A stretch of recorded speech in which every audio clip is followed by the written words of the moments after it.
Kanina may iniwang trivia question si Ate Angel at may connection ito sa susunod nating feature.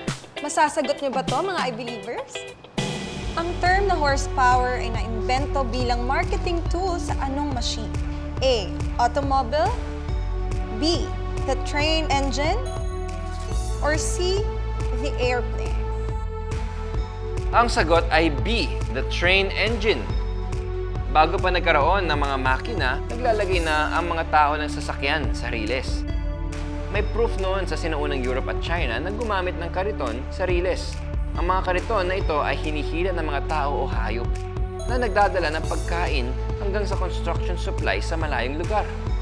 Kilala itong gamit ng mga minero sa paghakot ng mga minerals at precious metals mula sa bundok. Naimbento ang steam engine noong 1698 kung kailan umandar ang unang modern trains na pwedeng tumakbo sa mga bakal na riles. Nagbago ang lipunan dahil sa steam-powered trains. Pwede nang magpadala ng kahit ano. Pagkain, hayop, tao, kahit saan. Ito pa, naging mura ang pamasahe, kaya kahit na sino, kayang sumakay at bumisita sa malayong lugar. Travel pa more! Originally, ginawa ang trains para mag-transport ng goods. Pero dahil mas marami na ang kailangang bumiyahe, dumoble ang passenger cars kada dekada sa sumunod na 30 years. Muling umrangkada ang tren nang naimbento ang electric-powered rail noong 1830s.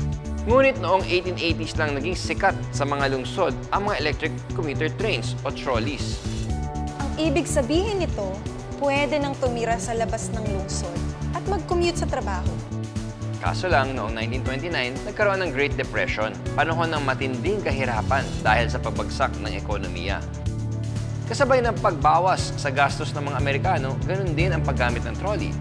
Isa pa sa naghirap sa trolley ay ang paglitaw ng mga kotse. Di na kailangan ang public transportation kung mayroon ka ng sariling sasakyan.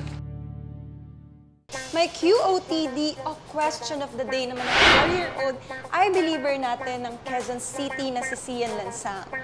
Kailan daw ba umandar ang pinakaunang train dito sa Pilipinas? Ang kauna-unahang riles sa Pilipinas ay nilatag noong 1891 at nagbiyahe ito from Manila hanggang Dagupan, pero Carril. Lagpas isang century na pala, no?